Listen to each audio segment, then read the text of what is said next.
आज प्रथम दिवस है कथा का। कथा का समय वैसे रोज 7 बजे से है, पर हम चाहेंगे कि आप लोग 6 बजे ही आ जाएं, ताकि 7 बजे हम कथा प्रारंभ कर दें। हम 7 बजे कथा प्रारंभ कर देंगे तो 10 बजे, अब देखो रात में कथा करने का हमारा अभ्यास कम है। हम तो दिन में कथा करने वाले हैं, पर पंजाब के लोगों की तो बात ही निराली है, रात में कथा सुनते हैं। 7 बजे जलंधर में कथा हुई थी, 8 बजे से 12 बजे तक होती थी रात में। अब हमारे गिरधर लाल जी बेचारे वो प्रतीक्षा करते हैं 10 बजे यहाँ कथा पूरी करेंगे, फिर जाके उनको शयन कराएंगे। तो इसलिए हमारी भावना ऐसी है कि हम ठाकुर जी को शयन करा करके ही कथा में आया करेंगे। 7 बजे से कथा का प्रारंभ कल से नित्य हो, और आप सब लोग 6 बजे ही आकर के अपना अपना स्थान ग्रहण कर लें, तो उससे और आनंद और सेवा हमारी ठीक से हो जाएगी ठाकुर जी की। आइए कथा के महात्मा में प्रवेश करते हैं। बोलो वृंदावन बिहारी लाल की। सच्चिदानंद रूपाय विश्वोत्पत्त्यादि हेतवे तापत्रय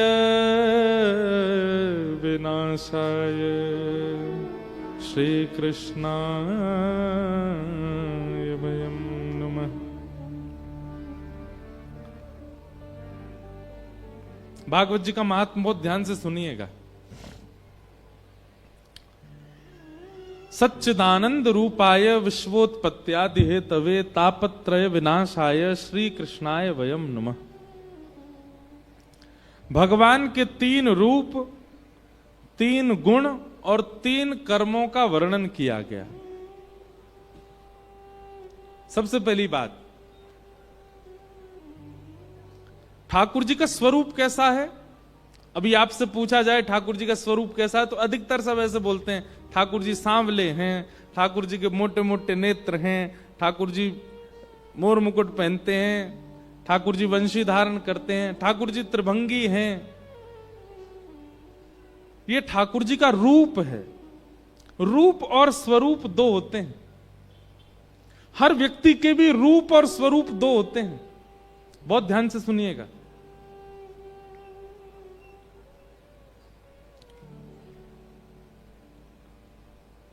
सबके लिए जो हम लोग धारण करते हैं वो स्वरूप है, और अपनों के लिए जो हम धारण करते हैं वो रूप है। समझ रहे हैं हमारी बात। आप अपने घर से निकलते हो तो घर में पहनने वाले कपड़े पहन के नहीं जाते। कोई कहे चलना मार्केट चल, अरे 2 मिनट दो, हम कपड़े, अरे ऐसे ही चल रहा, अरे ये घर के कपड़े ऐसे थोड़ी जाएंगे, थोड़े बदल के आओगे, दूसरे कपड़े पहनोगे, बाल बाल काटोगे, ज्यादा ही सजवे धजवे को होएगा तो पाउडर लगाओगे और आदि जो भी है। बाहर वालों के लिए आप क्या धारण करते हैं? स्वरूप। वो आपका वास्तविक नहीं होता, वो बनावटी होता है। और अपनों के लिए आप वास्तविक होते हो। अपनों के लिए तो बाल भी बिखरे होते हैं, अपनों के लिए फटी हुई शर्ट भी पहन लोगे, अपनों के आगे तो लेट भी जाओगे, पाम भी ऊपर कर लोगे, सब कर लोगे। ऐसे ही ठाकुर जी के भी रूप और स्वरूप 2 हैं।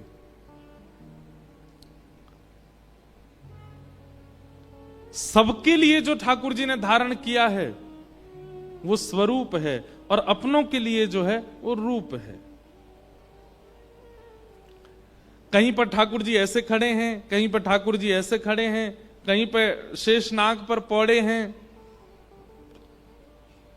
ये सब ठाकुर जी के स्वरूप हैं जो हमारे आपके पूरे विश्व के लिए ठाकुर जी ने धारण किए। कहीं ठाकुर जी शंख चक्र गदा पद्म चतुर्भुज रूप में खड़े हैं, कहीं ठाकुर जी 2 भुज में वंशी बजा रहे हैं। ऐसे ऐसे सुंदर मंदिर हैं। दक्षिण भारत में ठाकुर जी के श्री गुरुवायूर मंदिर है, वहां ठाकुर जी दोनों, एक हाथ कमर पर और एक हाथ ऐसे हाथ में डलिया लिए जाने, ऐसा कोई स्वरूप है। उडुपी श्री कृष्ण हैं। सब जगह अलग अलग स्वरूप हैं ठाकुर जी के। पंढरपुर में जाएंगे महाराष्ट्र में, वहां ठाकुर जी दोनों कटी पर हाथ धर के विट्ठल बन के खड़े हैं। वही वृंदावन चले जाओ तो ठाकुर जी बंशी बजा रहे हैं। आप सबके घर में जाके देखें तो नवनीत प्रिया हाथ में मक्खन लिए ठाकुर जी लड्डू गोपाल हैं। ये ठाकुर जी का रूप नहीं है, ये क्या है? स्वरूप है। बहुत सावधानी से सुनिएगा। मेरा और आपका कर्तव्य क्या है? हमें स्वरूप दिखा है, अब इतना प्रेम दिखाना है, इतना स्नेह करना है, ऐसी भक्ति करनी है, ऐसा स्वभाव प्रकट करना है। अब ये स्वरूपधारी श्री कृष्ण हमें अपना रूप दिखाएं। बात समझ में आए तो ही ताली बजाई हो। जैसे मेहमान पहले दिन घर आता है तो सुबह सुबह जल्दी उठ जाएगा 6 बजे। घर के सब लोग बोलेंगे आप इतनी जल्दी उठ कर? नहीं, मैं तो ऐसे ही उठता हूं, 6 बजे ही उठ जाता हूं। चाय पियेंगे? हाँ, शक्कर कम डालना चाय। और भाई कितना बढ़िया मेहमान हमारा, कम शक्कर की चाय पीता है। एक पराठा ले लिया, एक और? नहीं नहीं, मैं एक में ही बहुत हूं। लेकिन जैसे जैसे मेहमान के दिन बढ़ते जाते हैं घर में, 6 बजे से 7 बजे उठने लगे, 7 बजे से 8 बजे उठने लगे, पता चली 12 बजे उठ के आए ऊपर से। क्यों? जब अत्यंत सामीप्य होने लगता है, जब अत्यंत प्रेम होने लगता है, जब थोड़ी घनिष्ठता होने लगती है, तो व्यक्ति अपने बनावटी रूप को त्यागने लगता है, फिर वो एक्चुअल रूप में आने लगता है। फिर वो जैसा है वैसा आपके सामने प्रकट करने में बिल्कुल लज्जा नहीं करता। आपने परोसा था 2 पराठा, वो जबरदस्ती एक और बना दो, हमको भूख लग रही है। जब नया नया आया था तब तो एक में ही काम चल रहा था, लेकिन अब प्रेम ज्यादा हो गया, इसलिए अब कह करके मांगा जा रहा है। ठाकुर जी हमारे घर आए हैं, 10 साल से सेवा हम कर रहे हैं, ऐसे ही बैठे हैं ठाकुर जी। इसका मतलब क्या है? अभी हमने ऐसा अवसर ही नहीं दिया कि ठाकुर जी घनिष्ठता अनुभव करके कुछ याचना करें। मीराबाई ने अवसर दिया, ठाकुर जी इतने घनिष्ठ हो गए, कह करके मांगते थे। ये पवाव। सूरदास ने अर्पित किया, ठाकुर जी कह करके मांगते थे। हितरवंश महाप्रभु स्वामी श्री हरदास जी महाराज, अरे कहां तक कहें, स्वामी श्री हरदास जी के चरित्र में एक इतना सुंदर वर्णन आता है। अब क्या आपने सामने बिहारी जी बैठा दिए, अब बार बार इन्हीं की याद आएगी। स्वामी जी का नियम था, स्वामी श्री हरदास जी ने जब बिहारी जी को प्रकट किया वृंदावन में, इधर देखो इधर देखो, देख के नहीं आए थे पहले, अब देख रहे हो, इधर देखो। तो स्वामी जी ने जब श्री बिहारी जी को प्रकट किया तो स्वामी जी का नियम था कि 56 भोग बनाते थे, और 56 भोग बनाकर के नित्य ठाकुर जी की रसोई, एक से एक सामग्री ठाकुर जी श्री बिहारी जी को सिद्ध होती थी। और उसके बाद नियम था कि 56 भोग की जितनी सामग्री बनी वो बिहारी जी के भोग लग जाने के बाद ब्रजवासियों को बटेगी, गैया को बटेगी, जलचर यमुना जी की मछलियों को बटेगी, वृंदावन के कुंज में रहने वाले पक्षियों को बटेगी, पशुओं को बटेगी, और फिर सबसे अंत में आने वाले दर्शनार्थी जो ब्रज से बाहर से आए उनको बटेगी। पर स्वामी जी स्वयं श्री हरदास जी महाराज वो स्वयं कितना पाते थे? तो भक्तमाल जी में वर्णन आता है कि स्वामी श्री हरदास जी महाराज ने अपने संपूर्ण जीवन काल में, बहुत ध्यान से सुनिएगा, स्वामी श्री हरदास जी महाराज ने अपने संपूर्ण जीवन काल में केवल 8 तोला चना खाए। कितने? 8 तोला चना। तुलवा के देखना 8 तोला कितना होता है। 56 भोग बनाते थे लेकिन स्वयं नहीं पाते थे। कोई कहता स्वामी जी आप प्रसाद लें, तो एक सीख लेकर के और खीर में डुबो के जितना सीख में आता उतना लेते थे बस। एक दिन स्वामी जी बैठे थे और श्री कुंज बिहारी लाल, आप देखने में एक ही स्वरूप है लेकिन वास्तविक में प्रिया और प्रियतम दोनों एक भय, तब श्री बिहारी जी प्रकट भय। तो जब स्वामी जी महाराज बैठे तो श्री ठाकुर जी प्रिया प्रियतम दोनों विलग रूप धारण करके आए और स्वामी जी की गोद में बैठ गए। तो स्वामी श्री हरदास जी बोले, आज आप दोनों इतने शांत काय हुओ, चलो लीला करो, नेक नृत्य करो, नेक निकुंज में भ्रमण करो। तो किशोरी जी और ठाकुर जी दोनों बोले, स्वामी जी हम दोनों के मन में बड़ी पीड़ा है। स्वामी जी बोले, काय बात की पीड़ा? बोले, आप हमारी सेवा करो, हमारी आरती करो, हमारो शयन करो, हमें इतना आनंद कराओ, 56 भोग हमें पवाओ, लेकिन आप स्वयं भिक्षा पामे और भिक्षा में भी केवल कछु चना ही खामे। हमें ये देख करके बहुत कष्ट हो गए। वो चने भी जो खाते थे स्वामी जी, वो भी अपने नहीं, कोई भिक्षा लेकर के आता था उसको पाते थे। ठाकुर जी बोले, हमें बड़ो कष्ट हो गए, आप केवल थोड़े से चने खाते हो, इतना 56 भोग बनता, थोड़ा पा लिया करो आप भी। स्वामी जी बोले, जय जय,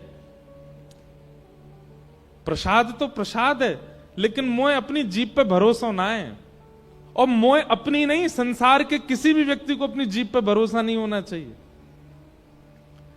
मोए बस ये भय लगे, आप सब ब्रजभाषा समझ रहे हैं ना, समझ रहे हैं ना? स्वामी जी बोले, मोए बस ये भय लगे कि कहीं मेरी जीव में प्रसाद पावे के बाद व्यंजन का सुख ना आ जाए, प्रसाद का सुख ना भूल जाऊं मैं।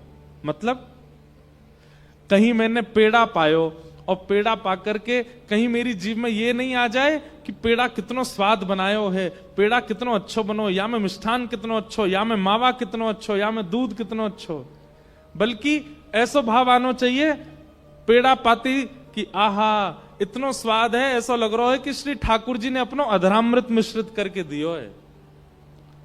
आप यदि इस प्रकार से भोग नहीं पाते हैं तो भोग पाने में भी अपराध माना जाता है। बहुत सावधानी से सुनिएगा। ठाकुर जी को निवेदित होने के बाद सामने थाल में प्रसाद आया, आपने दाल पाया, भाजी पाई, जो भी पाया, उसको पाते ही आपके मुख में आया, इसमें तो नमक कम है, इसमें तो नींबू कम है, तो वो प्रसाद के प्रति अपराध है। ठाकुर जी ने जैसो पायो, हमें भी वैसो ही पानो है। स्वामी जी महाराज बोले, मोए अपनी जीभ पे भरोसा ना है, कहीं ये जीव व्यंजन को सुख ना लेने लगे, या हमारे जय जय मैं तो नेक चखूं और बाकी, या जीव को ये कोरे चना ही खवा करके मैं जिवा रहा हूं।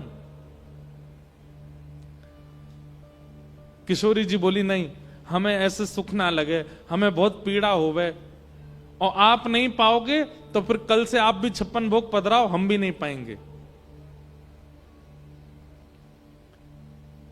ठाकुर जी बोले, हम ये निवेदन कर रहे हैं, इतनो मत पाओ, पर नेक तो ले ले करो, कछु अन्न तो जान दे करो पेट में। स्वामी जी बड़े उदास है, बोले, दोनों प्रिया प्रियतम इतनी प्रार्थना कर रहे हैं और इतनी मनोहार कर रहे हैं, और मैं नहीं मानूं, ऐसा कैसे, ऐसा ये तो मेरे प्राण धन है, मेरे जीवन धन है, इनकी आज्ञा के आगे मैं अपनी इच्छा कैसे रख सकूं? स्वामी जी बोले, ठीक है, कल से मैं अन्न पाऊंगा। तो किशोरी जी इतनी खुश है गई, खुश है करके नृत्य करने लगी, नाचन लगी। स्वामी जी कल से अन्न पाएंगे। लेकिन स्वामी श्री हरदास जी तो स्वामी जी हैं, आपने कहा कियो, राजपुर के एक वैष्णव के यहाँ आटे की भिक्षा लेके आए, आटे की भिक्षा मंगाई और सूखे आटे में नेक यमुना जल मिला के वाकू माड़ करके वाकी छोटी सी बाटी बनाई, और वो बाटी सेक करके बाटी तैयार रह गई, और बिहारी जी के सामने गए और स्वामी जी बोले, देखो जय जय, मैं अन्न पा रहा हूं। किशोरी जी ठाकुर जी को देखें, ठाकुर जी किशोरी देखें, जे कहा पा रहे हो? बोले, ये बाटी है, आटे में यमुना जल मिला के मैंने बाटी बनाई है, नेक्सी से यह पाऊंगो। किशोरी जी बोले, जय हो स्वामी जी, घूम फिर के आए तो अपनी पे ही आए, नेक्सस ऑटो पा रहे हैं, वो भी इतनी सी बाटी रूखी सूखी सी बना, अरे इतने यहाँ में कछु साग तो कछु सब्जी, इतने व्यंजन बने यहाँ में तो कछु लो। तो ठाकुर जी बोले, अरे श्री जी ये पाई ना सके। स्वामी जी बोले, क्यों ना पा सकूं? बोले, आप हम दोनों उनको बिना भोग लगाए पाओगे नहीं, और या को भोग हमें पधराओगे नहीं। ये तो रूखी रूखी बाटी है, या को भोग लगाओगे हमें? स्वामी जी बोले, ना ना मैं आपको भोग ना लगाऊंगा। तो फिर कैसे पाओगे? तो स्वामी जी ने बाटी हाथ में ली और 7 बार ठाकुर जी पे उतार दी। बोले, आपकी जितनी अला बला, जितनी नजर मेरे कुंज बिहारी जी को लगी है, वो सब या बाटी में आ जाए। और 7 बार वो फेर करके नजर उतार करके बाटी पा गए। बोले, है गई प्रसादी? मेरे ठाकुर जी की नजर, मेरे ठाकुर जी की अला बला, कोई की कुदृष्टि आ गई होगी, सब आ गई बाटी में और मैंने प्रेम से पा ली। ऐसा अनुभव हमें क्यों नहीं होता? क्योंकि हमारे सामने ठाकुर जी स्वरूप धारण करके बैठते हैं, रूप नहीं।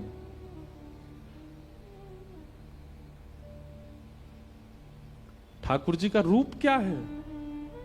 सच्चिदानंद रूपाय, सत्य, चैतन्य और आनंद। बिहारी जी भले ही त्रिभंग लली हैं, परंतु ये स्वरूप का रूप क्या है? सत्य सबसे पहला।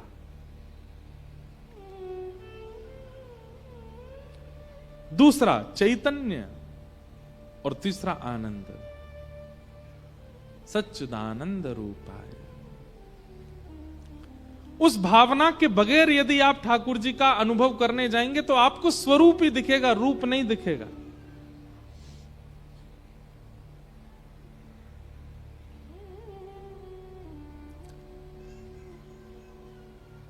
स्वरूप का ही अनुभव होगा।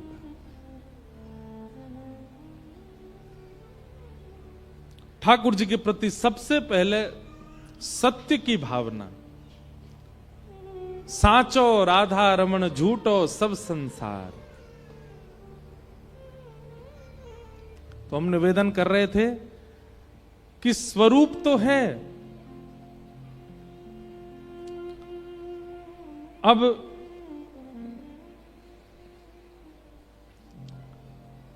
रूप का प्रतिष्ठान करना है। परम पूजनीय प्रातः स्मरणीय महामंडलेश्वर पूज्य श्री आशुतोषानंद गिरी जी महाराज काशी से आज आप सबके मध्य में पधारे हैं। इस कथा में यहाँ के सब आयोजकों को, दास को, आप सबको आशीष देने, पूज्य महाराज जी को बारंबार वंदन, बारंबार प्रणाम। हमारी बात बहुत ध्यान से सुनिए। सबसे पहले ठाकुर जी के प्रति सत्य की भावना, मतलब चाहे जीवन में कैसी स्थिति आ जाए, चाहे जीवन में कैसी परिस्थिति बन जाए, आपका सत्य डगमगाना नहीं चाहिए। वो विश्वास जो ठाकुर जी के प्रति एक बार आपका बना, वो सदा बना रहना चाहिए। होता क्या है कि जीवन में घटने वाली घटनाएं, जीवन में होने वाले कुछ उथल पुथल, उनसे हमारा सबसे पहले विश्वास ठाकुर जी से दूर हो जाता है।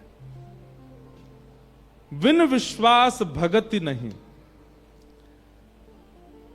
जैसे मानव जीवित कब माना जाता है? जब उसकी श्वास हो।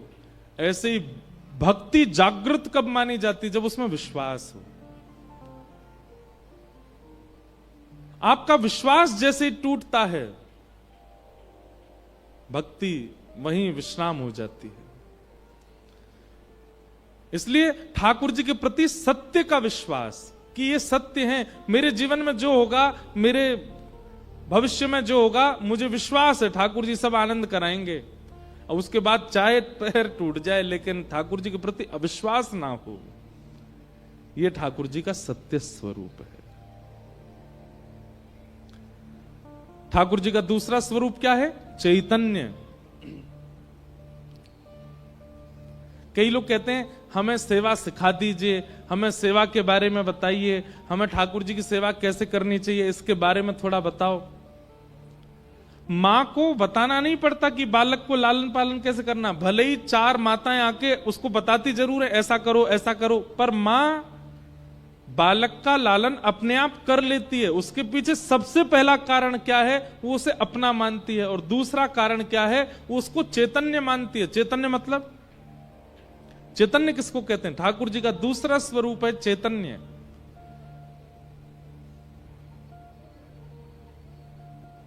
गर्मी लगी तो आपने पंखा चलाया, क्यों? क्योंकि आप चैतन्य हो। जड़ वस्तु को गर्मी नहीं लगती, चैतन्य को लगती है। सर्दी लगी, आपने शॉल पहन ली, क्योंकि आप चैतन्य हो। जड़ वस्तु को इससे कुछ अभिप्राय नहीं होता।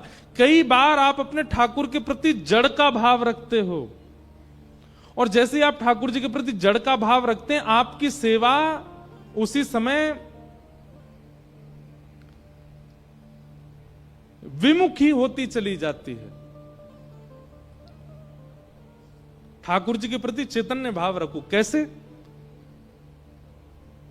अभी जाड़े का समय हमारे ठाकुर जी शॉल पहनेंगे, अभी गर्मी का समय हमारे ठाकुर जी कॉटन के कपड़े पहनेंगे। हमारे वृंदावन में जाओ तो वृंदावन में फूल बंगला क्यों बनते हैं? फूल बंगला बनाने का प्रयोजन ही यही होता है कि अब ठाकुर जी, जेठ का महीना आ गया, अब भीषण गर्मी आ गई, अब ठाकुर जी मोगरा के, गुलाब के पुष्प के कुंज में बैठेंगे ताकि ठाकुर जी को शीतलता का अनुभव हो। अगर ठाकुर जी जड़ होते तो बंगला बनवाते हम। ठाकुर जी के प्रति चैतन्य की भावना, इसीलिए हम बंगला बनाते हैं। ठाकुर जी के प्रति चैतन्य की भावना, इसीलिए 56 भोग धराते हैं। ठाकुर जी के प्रति चैतन्य की भावना, इसीलिए सामने सेज सजा के ठाकुर जी को उस पर सुलाते हैं, जगाते हैं, सब सेवा करते हैं। सेवा तभी सिद्ध होगी जब ठाकुर जी के प्रति चैतन्य की भावना रखोगे। जड़ की भावना आते ही सेवा नष्ट होने लग जाती है। एक कथा ऐसी सुनाते हैं, दो ब्रज की भोली भाली माताएं थीं, यमुना जी के तट पर यमुना जल भरवे गईं, और जैसे यमुना जल भर के जा रही थी वापस, इतने में ही एक महात्मा आए। तो एक सखी ने दूसरी से कही, एरी देखियो ये महात्मा जा रहे हैं, मैंने सुनी है महात्मान के झोला में भगवान बैठे, सांची के भगवान। तो दूसरी बोली रुक जा अभी देख लें। बोले कैसे देखेंगे, महात्मा दिखावे ना आए। तो दोनों खड़ी खड़ी आपस में बात कर रही, इतने में ही महात्मा अपना झोला रख के, वस्त्र आदि उतार के यमुना जल स्नान करने के लिए जैसी गए, तो सखी बोली अरे चल, महात्मा तो स्नान कर रहा हो, या कि ठाकुर जी को देख के हमें कैसे हैं। और दौड़ करके दोनों गई, और जैसी झोला खोल करके भीतर से निकालो तो एक डिब्बा निकलो, और डिब्बा जैसे ही खोलो तो वहां में लड्डू गोपाल बैठे, ऐसे जैसे लड्डू गोपाल हूं मैं। इतनी भोली वो सखी बोली अरे बहन देखियो तो, या निष्ठुर बाबा ने नेक से डिब्बा में ठाकुर जी बंद कर दिए। ठाकुर जी के हाथ पाम टेढ़े मेढ़े है गए जी, हाथ ऐसो है गो, पाम ऐसे पीछे को है गए। हमने तो खड़े खड़े ठाकुर जी देखे हैं, लेकिन या बाबा ने ऐसे डिब्बा में बंद किए, ठाकुर जी के हाथ पाम टेढ़े है गए। अरे तेरे पास मक्खन धरो है ना, निकाल के दे, मैं ठाकुर जी की मालिश कर दूं। और मक्खन लेकर के ठाकुर जी के ऐसे, लड्डू गोपाल ठाकुर जी के हाथ सीधे कर रही है। अरे ठाकुर जी हाथ अकड़ गए आपके, सीधे कर लो। अरे लाल जी सीधे कर लो, पाम सीधे कर लो, मालिश कर रही है। अब उसके अंदर ये भावना नहीं है कि ठाकुर जी जड़ हैं, उसके अंदर ये भावना नहीं है कि ठाकुर जी अष्ट धातु के हैं, कि पीतल के हैं, कि सोने के हैं, कि चांदी के। उसके लिए ये भावना है ठाकुर जी चैतन्य हैं। जिस भाव से वो ठाकुर जी के हाथ और पैरों में मक्खन लगा रही थी, ठाकुर जी के हाथ पांव दोनों सीधे हो गए और ठाकुर जी लड्डू गोपाल खड़े हो गए। और जैसे ही लड्डू गोपाल खड़े भये, देखिए अब बढ़िया लग रहे हैं ना, खड़े है गए। इतने में ही बाबा स्नान करके उन्होंने अपने झोला की ओर देखा और चिल्लाए, महाराज अरे रुको, क्या कर रही हो, क्या निकाल रही हो। दोनों तुरंत ठाकुर जी को धर के वहां से भाज गए। बाबा ने करके आए, देखा झोला पूरा बिखरा पड़ा, सब सामान बाहर निकले। ठाकुर जी का डिब्बा आधा खुला पड़ा है और धरा है। बाबा ने धीरे धीरे सब सामान धरे। ठाकुर जी का डिब्बा उठा के जैसे बंद करने लगे, वो बंद ही नहीं हो गए। महात्मा बोले क्या हो गया, क्या धरा अंदर। जैसे ही खोल के देखा तो लड्डू गोपाल जिनकी 40 वर्षों से सेवा कर रहे, वो खड़े खड़े हैं, हाथ उसी दे गए, पाँव उसी दे गए, ठाकुर जी खड़े हैं। महात्मा बोले ठाकुर जी तो मेरे ही हैं, नैन नक्श तो मेरे ठाकुर जी के हैं, वस्त्र भी मेरे ठाकुर जी के हैं। अब लड्डू गोपाल तो ऐसे नीचे घेराव वाले वस्त्र पहनते हैं, अब लड्डू गोपाल खड़े है गए तो किशोरी जी की जैसे मानो कोई घाघर घूम गई हो ऐसे बन गए ठाकुर जी। महात्मा के नेत्र सजल हो गए। जीवन भर यज्ञ तप जप ना जाने कैसे कैसे साधन करके ठाकुर जी की सेवा की, पर धन्य है ये भोली भाली ब्रजांगनाएं। इन्होंने ठाकुर जी को जड़ नहीं माना, मैंने जड़ मांगा डिब्बा में बंद करके धर दिए, लेकिन इन्होंने चैतन्य माना। ठाकुर जी के हाथ में ऐसो ऐसो मक्खन पधरायो कि ठाकुर जी सीधे है गए। क्यों? क्योंकि ठाकुर जी जड़ नहीं है, चैतन्य।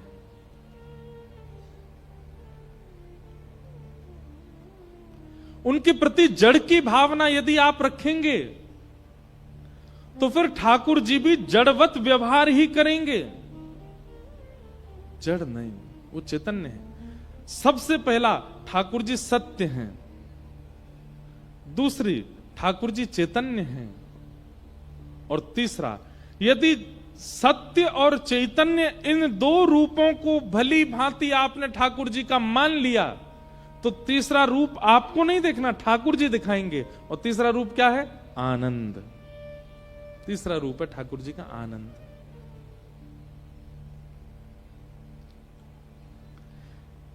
कई लोग हैं वो बिहारी जी को देखते हैं, पोशाक देखेंगे, रूप देखेंगे, मुकुट देखेंगे, बाहर आएंगे, पूछो उनसे कैसे लग रहे ठाकुर जी, भूल गए हम तो कैसे लग रहे, सुंदर लग रहे, बस इतना याद है। क्या दर्शन किया आपने? आपको पता है ठाकुर जी का श्रृंगार, नित्य का श्रृंगार एक संकेत है, और उस संकेत को समझे कोई। जैसे एक निकुंज की बात बता रहे हैं, जिनको समझ आए वही समझिए, जिन है सके कई इनको नहीं समझ आए। ठाकुर जी का श्रृंगार संकेत है,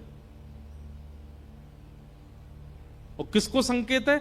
जो रस के उपासक हमारे ब्रज के लोग हैं उनको ठाकुर जी संकेत करते हैं। जैसे मान लो आज ठाकुर जी ने नीली पोशाक पहनी, और नीली पोशाक के ऊपर ठाकुर जी ने गुलाबी मालाएं धारण की, सिर पर श्वेत पाग धारण की, श्वेत पगड़ी पहनी, और उस पर स्वर्ण का सिरपेच धारण किया, आदि आदि ये श्रृंगार। थोड़ा सा संकेत समझ लो। तो इससे अब ठाकुर जी संकेत क्या कर रहे हैं? बोले आज मैं कहां हूं? तो नीली पोशाक से ठाकुर जी बता रहे हैं हम सरोवर के तट पर हैं, किसी सरोवर के पास हैं वृंदावन में। उसके ऊपर गुलाब की माला पहन के ठाकुर जी संकेत कर रहे हैं वह सरोवर पर हैं जहां गुलाब खिले हैं, जहां कमल खिले हैं, जहां गुलाब के वृक्ष हों, उस सरोवर पर है। फिर दूसरा संकेत क्या करें? श्वेत पाग पहनी है, श्वेत पगड़ी पहनी है। तो श्वेत पगड़ी से ठाकुर जी ये संकेत कर रहे हैं दिन में नहीं है, रात्रि में जब चंद्रमा प्रकट होगा तब है वहां पे। उस पे स्वर्ण के स्वर पे सिरपेच आदि बांध करके, स्वर्ण का वर्ण कैसा होता है? अग्नि का सा वर्ण होता है, और अग्नि का जो वर्ण होता है वो कभी कभी ध्रुव तारा का होता है। ध्रुव तारा केवल दिन में ब्रह्म मुहूर्त में दिखाई देता है, बाकी के तारे आपको श्वेत दिखाई देंगे, लेकिन ध्रुव तारा जो होता है वो गोल्डन कलर का चमकता है। तो मानो ठाकुर जी स्वर्ण सिर पर श्वेत पाग पहन करके, सिरपेच धारण करके ये संकेत कर रहे हैं कि हम सरोवर के तट पर होंगे जहां कमल खिले हों, ऐसे सरोवर के तट पर होंगे। और जब चंद्रमा आकाश में होंगे, और वो चंद्रमा भी कब आकाश में हो? जब ध्रुव तारा निकला होगा तब हम वहां होंगे। ये संकेत है, अब कोई नहीं पहचान पाता इस संकेत को। किशोरी जी पहचान जाती हैं, ललिता आदि सखियां पहचान जाती हैं, ठाकुर जी के सखा पहचान जाते हैं, और वो निकुंज में पहुंच जाते हैं।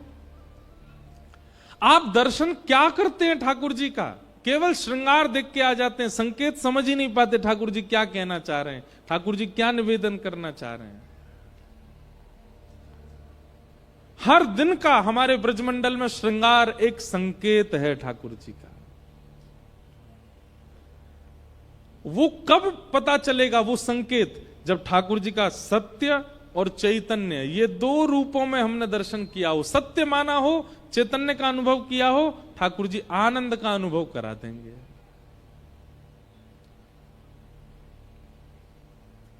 हमारे यहां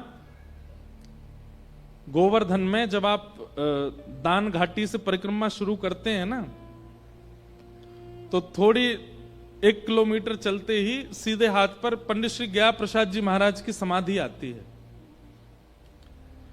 तो पंडित श्री गया प्रसाद जी महाराज जो थे वो ब्रजवासियों में, संतों में तो बहुत निष्ठा रखते थे, लेकिन रासलीला होती है ना, तो रासलीला में जब बालक कृष्ण बन के आता है सब लोग उसके पांव छूते थे। तो पंडित जी महाराज कहते, अरे भैया जब बालक ही तो है, तुम तो भगवान मान के या की पूजा करो, भगवान मान के या के पांव पूजो। तो ब्रज के लोग बोले महाराज वो बालक होएगा, लेकिन मुकुट पहनने के बाद वो ठाकुर जी है जाए। तो पंडित जी महाराज बोले, भैया तुम्हारी भावना है पर मोह विश्वास ना है, मेरे काजे तो वो बालक ही है। अनेक संतों ने कहा, बोले नहीं पंडित जी महाराज, बालक जैसे ही मुकुट पहन ले वो पर भगवान है, आप एक बार विश्वास करके तो देखो। तो पंडित जी महाराज आज रासलीला में बैठे थे, पंडित श्री गया प्रसाद जी महाराज, और मंच पर जैसे ही ठाकुर जी आए, छोटे से बालक कृष्ण बनकर के आए, रासलीला कर रहे थे, नाच रहे थे। तो पंडित जी महाराज दूर बैठे बैठे सोचने लगे, अगर ये सच में भगवान हैं तो ये अमरूद लेंगे और अमरूद खा करके अपना झूठा अमरूद मेरे पास आके मेरे मुंह में अपने हाथ से खिलाएं तो मैं मान जाऊंगा ये भगवान है। पंडित जी महाराज बैठे थे, रासलीला चल रही थी, और नाचते नाचते नाचते ऐसे दर्शनार्थियों में से कोई लोग सामग्री लाते हैं, तो एक टेबल पे खूब सारे फल, मिष्ठान, गुलाब जामुन, रसगुल्ला सब ऐसे धरे थे लोगों ने। नृत्य करते करते जाने क्या आया आवेश, जो ठाकुर जी बालक बना था वो कूद करके नीचे गए और उसमें से फलों में से अमरूद निकाला, और अमरूद निकाल करके खाया, और खा करके इतनी जनता में पंडित जी महाराज को देखा, और पंडित जी महाराज को देख के दौड़ करके गए और पंडित जी की गोद में कह के बोले, बाबा मुंह खोलो, लो अमरूद खाओ। पंडित जी महाराज ने जैसे ही इस लीला का अनुभव किया, 3 दिन के लिए मूर्छा में चले गए। 3 दिन तक मूर्छा टूटी नहीं उनकी, विश्वास प्रगाढ़ हो गया।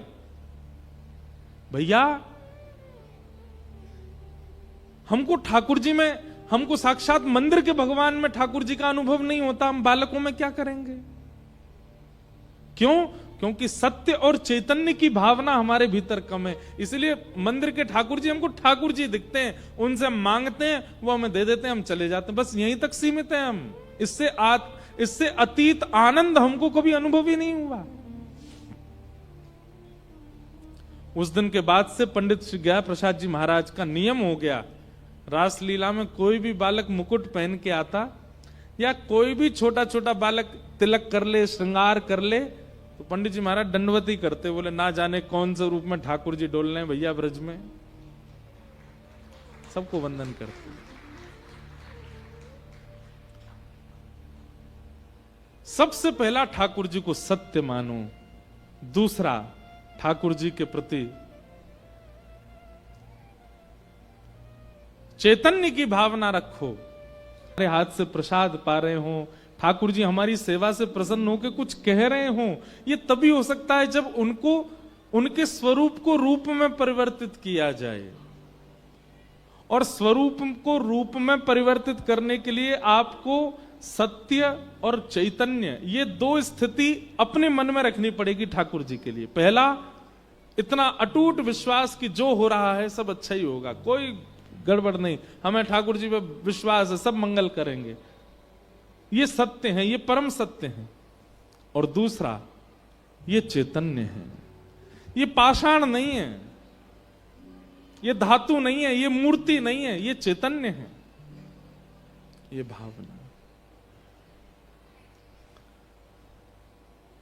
इस प्रकार सच्चिदानंद रूपाय विश्वोत्पत्त्यादि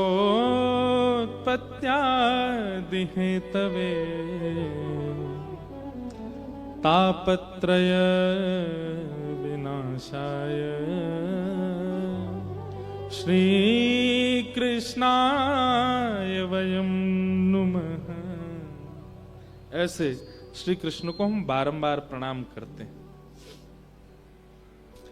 महात्मा का प्रारंभ होता है बंधुओं कि 88,000 सौनकादि ऋषि नैमिषारण्य में मानव कल्याण के लिए यज्ञ कर रहे थे।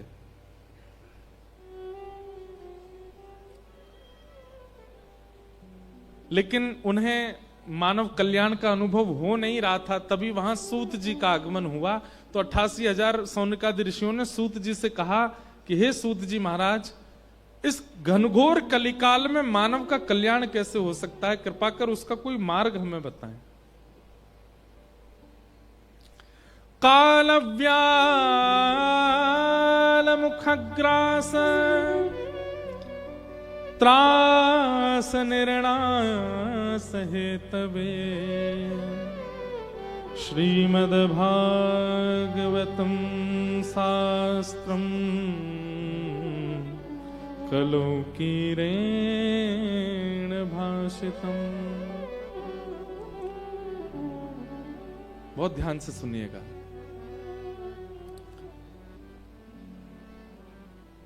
मानव के कल्याण में सबसे बड़ी बाधा है मृत्यु का भय, जो हम सबको बना रहता है।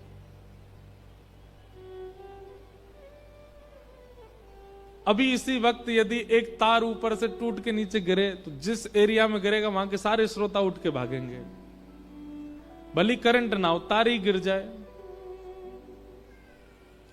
परसों तरसों अमृतसर में कथा में छिपकली आ गई, सब रे श्रोता उछल गए महाराज, यहां से वहां उछल गए। भय तो मुझे भी लगता है उससे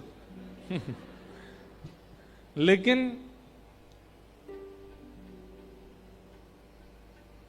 मृत्यु का भय ये कहीं ना कहीं कारण है, हमारी सदगति रुकती है इसी कारण से। हम भी धीरे धीरे प्रयास कर, पर एक बात आपको स्पष्ट बताएं, छिपकली से भय तो बहुत लगता है, पर हमारी कई बार मंच पे आ चुकी है, मंच पे नहीं लगता। एक बार तो कहीं कथा थी तो ये जो मॉनिटर रखे रहते हैं इधर दोनों तरफ, एक बार एक मॉनिटर के ऊपर ही बैठी रही और 3 घंटा में ऐसे ही देखते देखते सुनाता रहा, लेकिन भय नहीं लगा जब उतर के गए तो फिर लगा थोड़ा सा। लेकिन कहीं ना कहीं बंधुओं, ये भय की निवृत्ति इस बात का प्रमाण है कि आपका भजन अब आपको फल दे रहा है। निर्भीकता, निर्भयता, एक होता निर्भीकता विचित्र प्रकार की होती। मुझे किसी से डर नहीं लगता, कोई अपने पिताजी को बुला ले, माताजी को बुला ले, मैं तो ऐसा हूं, यही करूंगा, ऐसा, वो गलत है। मृत्यु का भय, और इस मृत्यु के भय से दूर करने का एक ही साधन है, श्रीमद्भागवतम शास्त्रम कलौकीरेण भाषितम। सत्य बात बताएं, बहुत ध्यान से सुनिएगा। श्रीमद् भागवत कथा सुनने वाला, संकल्पित रूप से सुनने वाला व्यक्ति और जीवन में धारण करके सुनने वाले व्यक्ति को मृत्यु का भय नहीं होता, मृत्यु की प्रतीक्षा होती है। आप कहेंगे सुनने में बहुत अटपटी लग रही है महाराज जी बात, मृत्यु की प्रतीक्षा, हाँ, क्योंकि उसके लिए मृत्यु भयकारी नहीं है, उसके लिए मृत्यु उत्सव है। चलवा पिया के देश सजनी, चलवा पिया के देश। कई लोगों को हो सकता है ये बात थोड़ी अनुचित लगे, लेकिन ये बात बिल्कुल सत्य है कि भक्ति मार्ग में आ जाने वाले व्यक्ति को मृत्यु से भय नहीं होता, प्रतीक्षा होती है। क्यों? उसके लिए मृत्यु नहीं है, उसके लिए प्रियतम का बुलावा है। उसके लिए यह है कि हम सब पत्नी हैं ठाकुर जी की, हम सबका ब्याह हुआ है ठाकुर जी से, लेकिन ब्याह होने के बाद विदाई होती है, हमारी विदाई नहीं हुई, हम सबका गौना नहीं हुआ अभी तक, हम सब अपने मायके में हैं, मायके में रहते हैं, प्रियतम के लिए तिलक करते हैं, जप करते हैं, एकादशी करते हैं, सब करते हैं। परंतु विवाह का सौभाग्य तो तब माना जाए जब प्रियतम संग ले जाए। लेकिन अभी तक हमारे प्रियतम संग लेकर के नहीं गए। तब क्या होता है, गुरुजन आकर के कथा भागवत आदि श्रवण कराते हैं, तो श्रवण कराकर के प्रियतम के प्रति और प्रगाढ़ प्रेम प्रकट हो जाता है, और वही प्रगाढ़ प्रेम प्रकट होकर के फिर प्रतीक्षा करता है गौना की। और मृत्यु ही गौना है। मृत्यु रहती है संसारी विषयी लोगों की, पर वैष्णव तो मृत्यु को उत्सव बना देता है। उसके लिए तो वो गौना है, उसके लिए तो वो ठाकुर जी का बुलावा है कि अब मैं नित्य साकेत, नित्य वैकुंठ, नित्य गोलोक में प्रवेश करूंगा। और हम तो ब्रजवासी हैं, ब्रजवासी इनको तो नियम है कि ब्रज में प्राण त्यागवे वारो ना तो स्वर्ग जावे, ना नरक जावे, ना वैकुंठ जावे। स्वर्ग वृंदावन में प्राण त्यागवे वारो तो निज वृंदावन को चलो जाए, निज वृंदावन में प्रवेश कर जाए। निज वृंदावन कैसा है? वहां भी बिहारी जी हैं, वहां भी राधा वल्लभ जी हैं, वहां भी राधा रमण जी हैं, पर जैसे अभी के वृंदावन में बिहारी जी स्थिर हैं, राधा वल्लभ जी स्थिर हैं, राधा रमण जी स्थिर हैं, पर निज वृंदावन में श्री राधा वल्लभ, राधा रमण, राधा दामोदर, गोविंद देव, मदन मोहन, सबरे ठाकुर सचल हैं, चलते फिरते हैं। कहो तो आप दर्शन करने गए तो आप तो ही कह रहे हैं, अरे काले क्या आयो मेरे काज, चल खीर बनाए के लिए आइयो। ठाकुर जी ऐसे सचल हैं वहां पर, निज वृंदावन। तो वृंदावन में जन्म या वृंदावन में मृत्यु प्राप्त करने वाला निज वृंदावन की प्राप्ति करता है। उसके लिए मृत्यु भयकारी नहीं होती, उसके लिए तो मृत्यु गौना है, उसके लिए तो मृत्यु उत्सव है। और मृत्यु को उत्सव कौन बनाता है? भागवत। श्रीमद् भागवतम शास्त्रम कलौ कीरेण भाषितम। काल रूपी व्याल के मुख में ग्रास बन के हम सब बैठे हैं। समय वो कब अपना मुख बंद कर ले और कब हमारे प्राण निकल जाएं, कोई पता नहीं है। मैं आज कथा सुना रहा हूं, कल की कथा सुना पाऊंगा मैं गारंटेड नहीं हूं। आप आज की कथा सुन रहे हो, कल की सुनोगे, आप भी मुझे कहीं लिख के नहीं दे सकते। क्या भरोसा है इस जिंदगी का, साथ देती नहीं ये किसी का। कई लोग डर गए होंगे, बोले पहले दिना से ही मृत्यु मृत्यु बात कर रहे, बताओ। लेकिन भैया कथा का मूल उद्देश्य यही है, मृत्यु का भय नहीं। राणा भेजा विष का प्याला, पीकर मीरा नाची रे, मैं तो शाम के रंग राची रे। मीराबाई को मृत्यु का भय नहीं था, इसलिए विष मार ही नहीं पाया। उनकी ननद उदाबाई रात रात में ठाकुर जी शयन शैया से अंतर ध्यान करवा दिए, वहां पे पिटारे में सर्प रख दिया। बोले कल सवेरे मीरा जैसी मंगला करने के लिए खोलेगी, सोई सर्प डस देगा, मृत्यु हो जाएगी। सब लोग टकटकी लगा करके देख रहे थे, लेकिन जैसे ही मीराबाई ने वस्त्र उठाया तो वहां रखा तो सर्प गया था, पर मीराबाई के विश्वास से सब देख रहे थे झकोरे झरोकों से, बोले देखो अब ये सर्प डसेगा मीरा को और मीरा की मृत्यु हो जाएगी। लेकिन जैसे ही सबके सामने मीराबाई ने वस्त्र